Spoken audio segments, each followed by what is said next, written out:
So friends, today we'll discuss about the exam questions of DNB. So we will be only discussing the important points regarding the particular questions we are discussing. Now let's take the first question, that is the lactic acidosis. So lactic acidosis occur when the lactate level in the blood become more than 4 millimole per liter. When the levels become more than 4 millimole per liter, there is risk of lactic acidosis. And we have two types of lactic acidosis. We have the type A lactic acidosis and then we have the type B lactic acidosis. Then type A lactic acidosis we see in conditions when there is impaired oxygen delivery to the tissues. There is impaired oxygen delivery to the tissues. Then type B lactic acidosis we see whenever there is mitochondrial dysfunction. We see the type B lactic acidosis. Now, out of these two, the most common type of lactic acidosis is type A lactic acidosis. Now let's discuss what are the causes of lactic acidosis.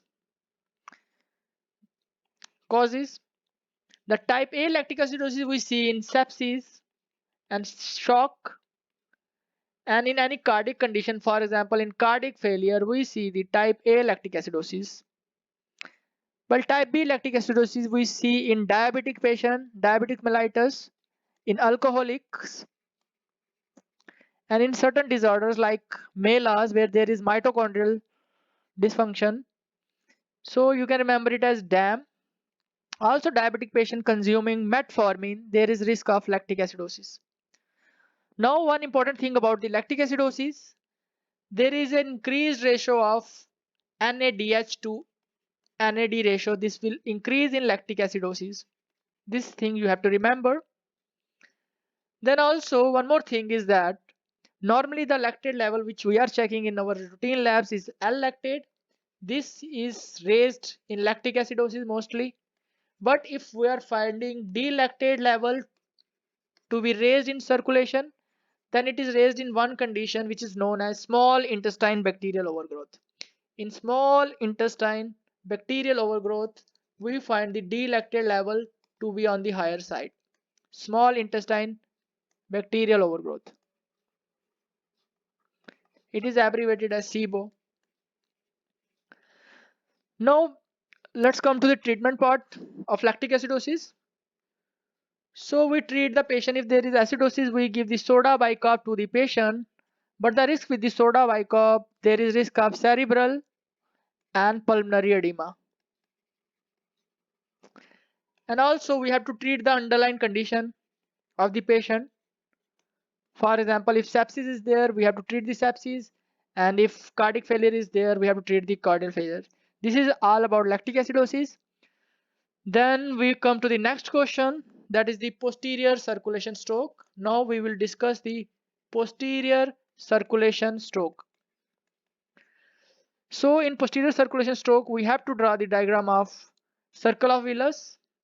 Suppose this is the right posterior cerebral artery and this is the left posterior cerebral artery, and in between we have this is the posterior communicating artery. Posterior communicating artery. Proximal to the posterior communicating artery we have the P1 segment, and distal to it we have the P2 segment. This is P2 segment. And the most commonly the P1 segment gets blocked in 75% of the cases of posterior circulation stroke. Then we will see what are the causes of posterior circulation stroke.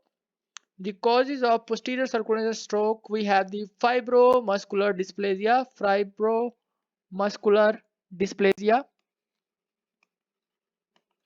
Then we have the atheroma. Then we have the dissection of the vertebral artery. Dissection of the vertebral artery. You can remember the causes as FAD. Then comes to the features of posterior circulation stroke. The features of posterior circulation stroke, now we will discuss. This was the posterior cerebral artery. This was the posterior communicating artery. This was the posterior communicating artery, and this was the posterior cerebral artery. And this was the P2 segment of posterior cerebral artery, and this was the P1 segment. Now this P1 segment I will draw here. Suppose this was the P1 segment. It will supply our thalamus, subthalamus, and it will supply the midbrain. So now let's discuss what are the features of P1 blockage. If P1 gets blocked, then we have the features like if subthalamus, if ischemia is there, then we can have hemibellismus, hemibellismus. Then in midbrain, we have we have certain syndromes like we have the Weber syndrome. Weber syndrome. In Weber syndrome, we get the ipsilateral third nerve palsy. We will get the ipsilateral third nerve palsy and contralateral hemiplegia. Hemiplegia. This is Weber syndrome.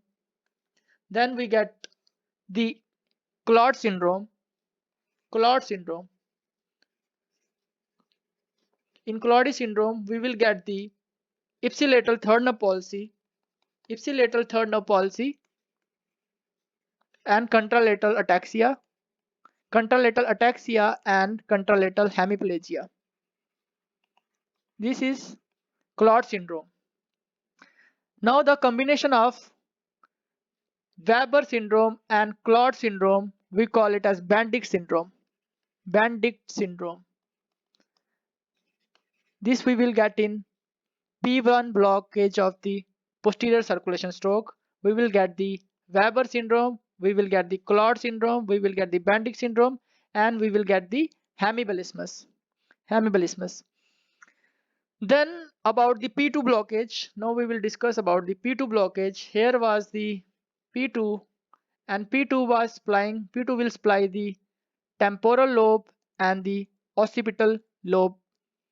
So we'll discuss now its feature of P2 blockage. What happens when temporal lobe gets blocked? This was the P2 block. When the temporal lobe get blocked or there is ischemia to the temporal lobe, then we have the features like auditory hallucinations, and we have the anterograde amnesia.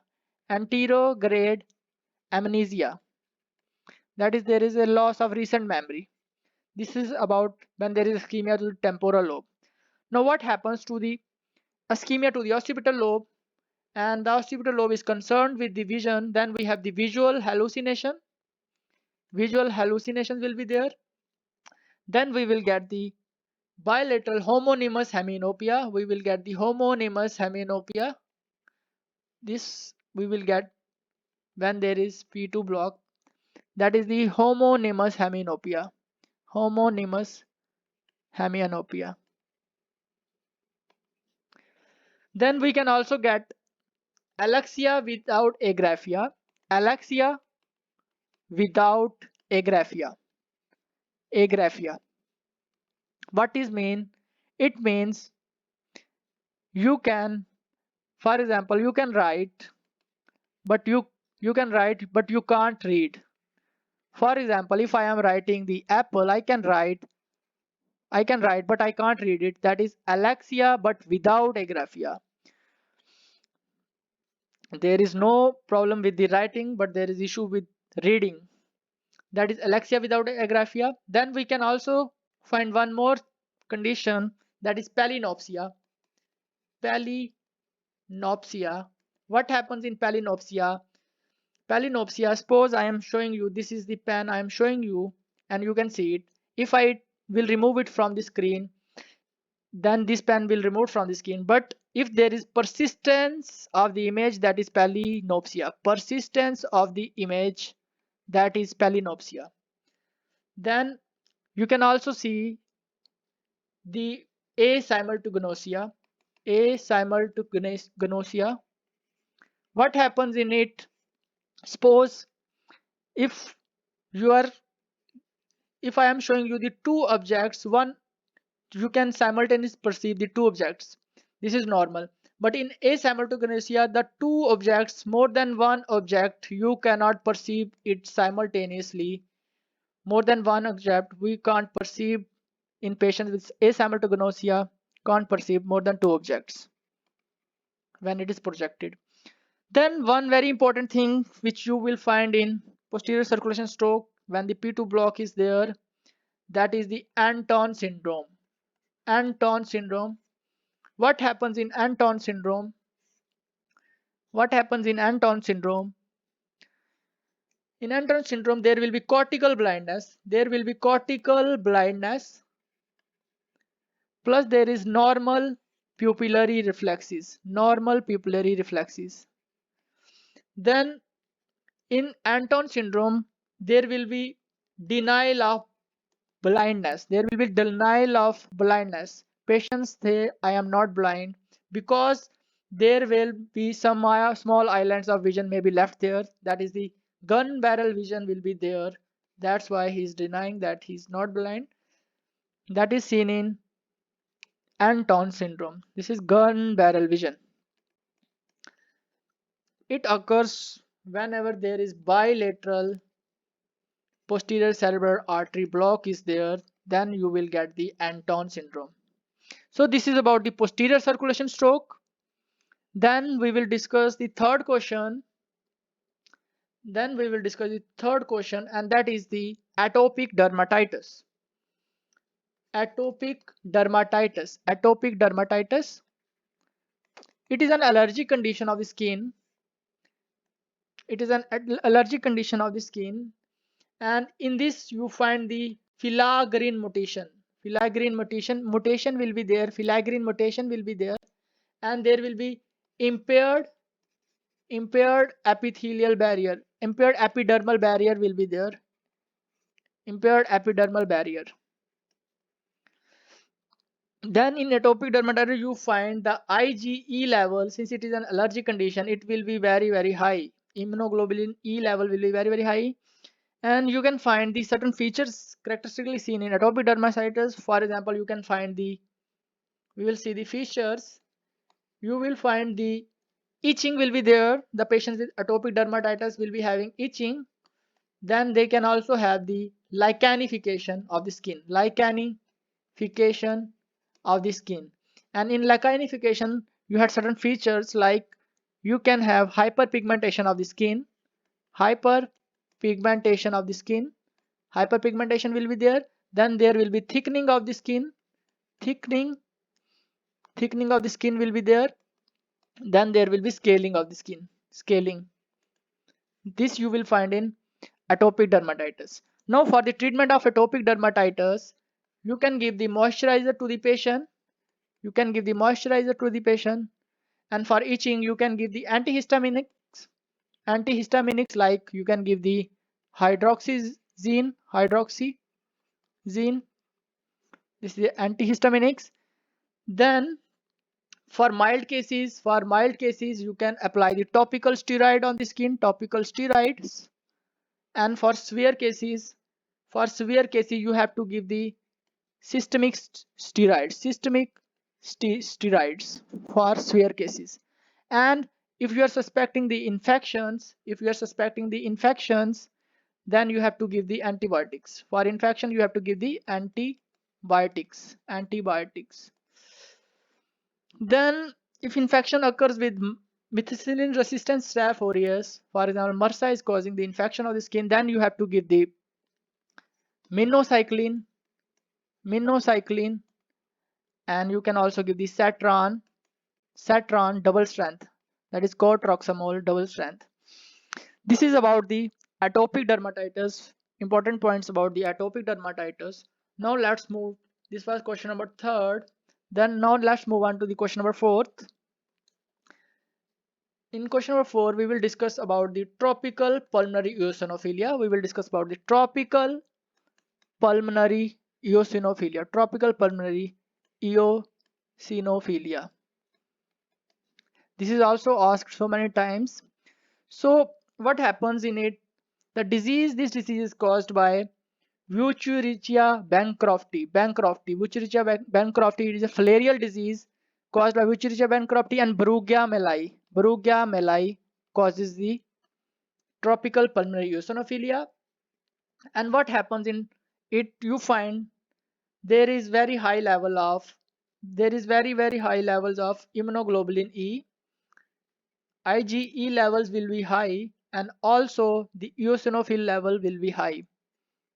Eosinophils will be high, and eosinophil become more than 1000 cells per ml, while immunoglobulin E level become more than 1000 units per ml. This is tropical pulmonary eosinophilia, and you can also see in it what are the features of tropical pulmonary eosinophilia. You can find it the features. The patient will be having the dry cough, and dyspnea will be there like that of the interstitial lung diseases. There will be dry cough, dyspnea will be there, and one of the characteristic finding which you will see in it, there will be splenomegaly. There will be splenomegaly will be there in tropical pulmonary eosinophilia. And you can also see there will be pulmonary infiltrates. Pulmonary infiltrates will be there in tropical pulmonary eosinophilia, and you can also see the interstitial fibrosis. Interstitial fibrosis will be there. Then in the X-ray part of the tropical pulmonary eosinophilia, now see the X-ray finding. In X-ray you will find the reticulonodular shadow. Very important. Reticulonodular shadows you see in tropical pulmonary eosinophilia. Reticulonodular shadows. Now comes to the treatment part. For the treatment, you are going to give the diethyl carbamazine. Diethyl carbamazine for 7 days. This is about the tropical pulmonary eosinophilia. Now let's discuss the fifth question, and this is the last question. That is the malarial hepatopathy. Malarial hepatopathy. Malarial hepatopathy. This is also asked in the exam. So what are the features of malarial hepatopathy? We'll see first. It is caused by, most commonly it is caused by Plasmodium falciparum. Falciparum causes the malarial hepatopathy, and you can find in malarial hepatopathy there will be hypoglycemia, random blood sugar will go down, and there will be lactic acidosis. Lactate will rise in malarial hepatopathy, and you will see there will be rarely, you can find very rarely, and there is absence, or you can say very rarely, you will see the encephalopathy. Encephalopathy is rare in malarial hepatopathy, and also coagulopathy is very rare. These things you have to remember in malarial hepatopathy. The encephalopathy will be rare and coagulopathy will be rare. Now on ultrasound of such patient, you will find the liver will be enlarged. There will be liver enlargement, and there will be GB or gallbladder wall thickness. Wall thickness will increase. Gallbladder wall thickness will increase in malarial hepatopathy. Then on biopsy, in biopsy you will find the centrizonal necrosis. Centrizonal necrosis. Centrizonal necrosis. This is all about the important points for malarial hepatopathy. This is all. Thank you.